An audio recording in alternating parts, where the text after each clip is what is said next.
What is up, you guys? This is Veffy, and today I'm going to be teaching you guys how to use the Gnasher with this tutorial and better help you to understand its damage and output. Now, before I go into the actual tutorial, I want you guys to understand that this is catered for Overrun. I will have another in-depth tutorial coming out for TDM and Execution when the official game drops, so keep that in mind. The second thing is, I'm not going to just show you a highlight of like montage shotgun clips. I'm actually going to be breaking down gameplay and showing you guys how the Gnasher works and what I'm pretty sure, almost 100% sure, is the best way to use it. So let's jump into that. So the first thing I'll start off with is a do not. Do not use this Gnasher as a ranged weapon. It plays more like Gears of War 1 with range than it does 2 or 3, to where you can get actives and shoot people down from insane distances after a certain amount of shots. Now I'm going to show you guys some clips right here in which I'm shooting people from distances and it's not even affecting them really. Now it's hurting them of course, but not enough for that to be something where you can't just switch to your Lancer in the time it would take to try to hard aim someone from across the map. It's just not worth it, and it's not good for you, so I would definitely recommend, as a tip, do not do that. Alright, so this brings me to my second and most important tip, and that is using the Gnasher as a two-shot weapon. That is the best way that I have seen to use it in this game. It is not that you can't one-shot people with the Gnasher where you walk up and just kill them in one shot, but it's that it's too dangerous, and I will explain why later. The trades aren't worth it, and you end up getting killed more often than you stay alive, and you can still outplay people in two shots consistently. And what I mean by that is, since you're at a distance, they cannot down you without hitting you twice as well from the same distance you are, meaning it gives you room to strafe, to use your skill, and to do a multitude of things in order to kill the masses, versus you getting so close that you automatically get slapped down or bodied instantly. It gives you the ability to outplay people and to really put your skill to the test whenever you're in that zone that I'm about to show you guys right now.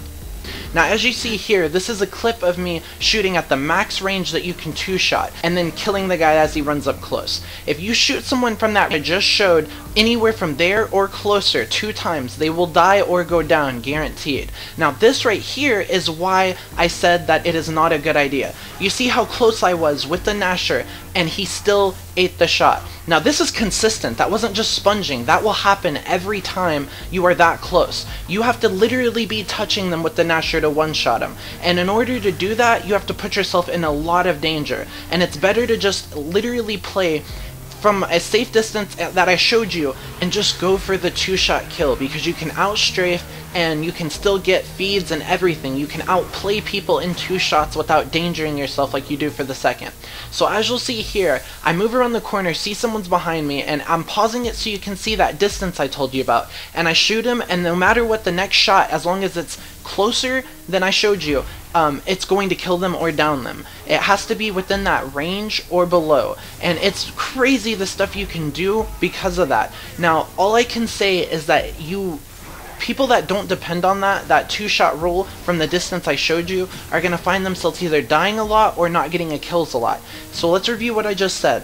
If you shoot from too far, you're not going to see any results, and if you shoot from too close, then you're putting yourself in too much danger. Now, the best way to outplay people, and I stress and stress, is to go for two-shot kills, and which then you can outplay them in any custom style you enjoy, and will always get it as long as you shoot from that same range I showed you at the beginning of the video. That was the max range you can hit someone and still hit them twice within that closer vicinity and have them either go down or get bodied. So for the last thing you're looking at, this is an example of me going for one-shots. I go in and I'm dangerously getting too close and hurt off of going for one-shots, and I end up in the end getting punished for it because I get meleeed down. Now, that would never happen if I had my distance, and I still kill him with the nade, but my point remains that you will either get meleeed down instantly by a smart player, or more importantly, you guys will just trade shots and you won't be able to do near as much damage to the enemy team as if you had played from that distance in which you can strafe them, and it's more about your player skill than getting so close that you guys trade with each other in shots.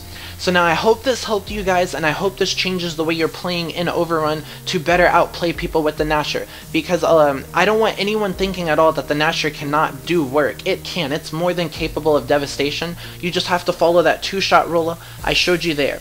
Now I don't know how the shotgun's going to work in TDM and execution, but I will have another tutorial likewise. But this is just for Overrun while you guys are enjoying the beta, or for the people that are going to be just playing Overrun. And I hope you guys enjoyed it. Make sure to like it, like the hell out of it, share it around. And it took me a little bit to put this together, and my computer crashed and I still redid it. So I did this specifically for you guys, and I hope it helps. Otherwise, have a great day.